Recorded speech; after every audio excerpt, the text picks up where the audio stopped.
What's up guys, Jez here, WhiskefyTV. I feel like I'm on an angle, so let's hope this goes to plan. Yeah, welcome to another episode of WhiskefyTV. I'm your host Jez, and here's what I got for you guys today. So, I have my trusty tasting glass. It is pouring down with rain outside. Hopefully this doesn't affect the video too much.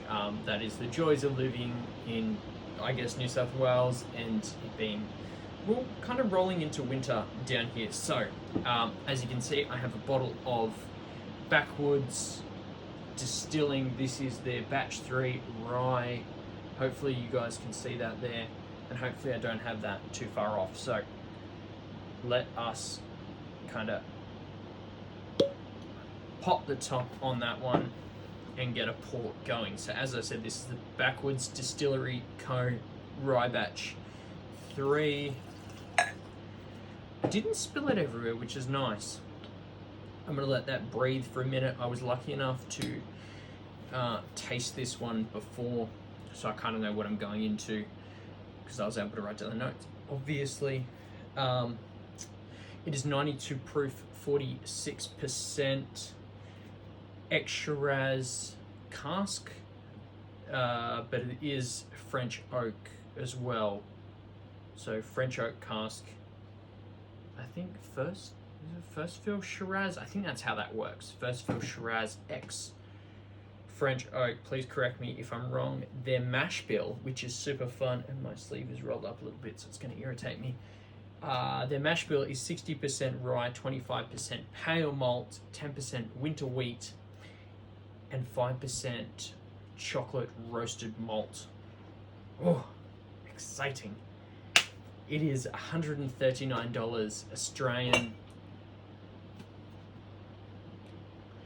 $139 Australian, and not actually available in US dollars because it doesn't exist in the US, which is cool. So, give you guys a bit of history on Backwoods. I've spoken about it before. I've done one of their other bottlings before, but I'm going to give you a quick run through anyway. So, Backwoods Distilling Co. was founded in 2017 by Lee and Bree. They have a love for, say, whiskey and whiskey science and craftiness, which led them to opening a distillery, which is currently, I don't even know why I keep looking down because I know what I'm saying, because I wrote it, funny enough. It's currently located in Yakadandra. I believe I'm pronouncing that right. That rain's going to start again, so should have put my headphones on for this one. Not a fun time. Now, yeah, located Yakadandra, Victoria, which is close to the New South Wales and Victoria border. Now, on the distillery site, they're able to basically do everything, like mash, ferment, distill, and bottle. I'm unsure about aging. It doesn't say anything about aging on their website, so I assume they're doing that off-site. I've been to the site. It's actually a really nice looking site. They just opened it up, I think the start of this year properly. It was meant to happen last year with COVID and everything else. So yeah, that is that. Now, this is their third release, so I thought I'd share my 2 cents before this puppy goes live on Thursday. So say when this video comes out, it'll be tomorrow, say Thursday. Yeah, this Thursday. But whether you guys watch it in time before it drops, either way, that's your call. Yeah, that's about it. What I didn't write down was this bottling, the Rye Batch 3, took out silver at the World Spirit? I'm not sure. I didn't write it down. Wait. This isn't the one that's marked. Okay, no. Well, yeah, the same competition that Archie Rose was entered in. Archie Rose obviously won gold in 2020. These guys won silver in 2021. So super exciting for the Australian rye whiskey scene. Just being able to bring up all these like delicious products, put it on the world stage, and them actually being able to perform well. Now, let us hook in for this tasting because I've kind of let it age for long enough. I love the color on this. It's it's probably, I'd say about honey, maybe probably a little bit darker, but nothing too crazy. So now I've kind of given it enough time to aerate. So on the nose, we've got this, I like to put it crystallized ginger. So it kind of takes me back to a memory where I'd buy crystallized ginger, or chocolate coated crystallized ginger for my pops, because, you know, he loves it. Or whether he doesn't love it, he just puts up with me buying it for him. Either way, it's got this, this crystallized ginger on the nose. I kind of just spilt it everywhere as well, so you can see my shock, my face. And it kind of goes like to like this rye bread as well. But it's like, is it even like going through their tasting notes as well? It's pretty much really similar, only slightly different. But it's pretty obvious when you get your nose to it. It's like ginger, rye bread, but it's not this grassy rye either. There's some ryes floating around where it's just super grassy, whether it's a rye strain or whether it's something that's happening in the barrel. Either way,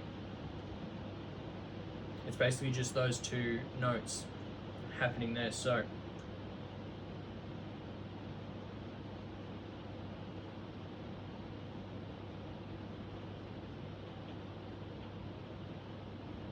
moving on, just on the palate there isn't too much going on. You kind of give it what we like to call a Kentucky hug. You flick it around a little bit, and it kind of coats. It was coating the side of the tongue, a little bit of spice there, mid viscosity. Obviously, I don't know whether you guys can see that couple of legs on the side of the glass. So it's got a little bit of oil there. It feels a little bit weighty as well. So I'm going to put it down as mid, and just that mid tongue spice going on as well. So I'm going to go for another dram, and then I'll hit you guys with the finish, and then we can go to the...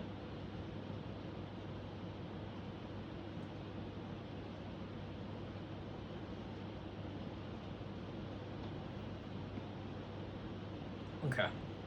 So, just taking that one down, it's giving me this big, rich chocolate note. I want to say like a high cocoa, dark chocolate, a little bit toasted as well. It's good. It's got a long finish, so I took it down the first time, took it down the second time. First time, it's just kind of still sitting there as I'm talking about it. Can still taste the chocolate. It's got this little bit of, like, as I said earlier, this white pepper. So I didn't say white pepper earlier, I said the mid side of the tongue spice. That's kind of there, but it's kind of coming through as like a white pepper, not as crazy as the black pepper. Mid white pepper. That ginger is still hanging around as well. It's coming through, still playing there. And then it's also got this, I don't know how I missed that. Yeah, it's got this smooth French oak flavor coming through. It's really hard to explain unless you are familiar with like Maker's 46. I want to put it in like that realm, and you're tasting it and you kind of know it's like smooth, and smooth isn't even on the finish. But you know if you're into the French oaks. It's got that, and it just like Maker's 46, and I know the difference between like the standard Makers and the 46. So French oak, smooth, you can get it every time. Now I'm going to go on to the Byborough Pass. So, breaking it down, the ginger, it's interesting, super surprising as well, because I wasn't expecting that from a rye just coming off like the top of the board there. I forgot to put down, I did message Brian Lee about the age, and it is 3 years as well. 3-year-old rye as well. Not like it really matters, but Australia, the laws are 2 years please don't tell me that stopped either, because I'm gonna be mad. We are still going, and we're at 10 minutes, by the way. Now, what? I can't even read my handwriting at the best of times. The palate didn't give me too much either, so it was pretty mediocre, just mid viscosity, a little bit of tongue spice. It wasn't until I actually took it down where there was a big party on the finish with the chocolates and the gingers and the French oak and just that pepper as well. So I'm gonna notch it, and 139 as well, just looking after the modern consumer as well. I'd put it down to a buy lean bar. So I'll explain it. It's with the ginger, it makes it hard for me to sell it to you guys, especially if ginger doesn't really work for you. But if you do like the rich chocolates, the rye and everything else, I would put it down as a buy. If not, grab it at a bar. I don't think it'll make it to a bar because this will sell out quick. But definitely, actually, if I maybe even just pick it up for the finish, because the finish is good and it's like a big party going on there, and you can kind of like work out all those separated flavors as well. So hopefully I kind of pointed you in the right direction. Hopefully you guys will be able to try this. If not, y'all will miss out, because this is pretty good for a Shiraz cask as well, and like a 3-year-old Australian rye, because it's definitely comparable to the Archie Rose, because they use 3-year-old rye as well. So hopefully you guys enjoyed this video. Hopefully I haven't waffled on for too long. Hopefully I can provide you guys as much value as possible. So thank you so much for watching. Hopefully you enjoyed it, because I enjoy filming it. If you did enjoy it, please let me know your thoughts on A, the video, B, this bottling, if you are going to pick it up, and hopefully I have either A, persuaded you, or B, have adversely advised against it. First advised against it. Hopefully that makes sense, and hopefully you guys drop me a follow if you aren't already following, because I appreciate it, and I do these every week. I love doing them, so thank you so much. Love y'all. Stay thirsty. Peace.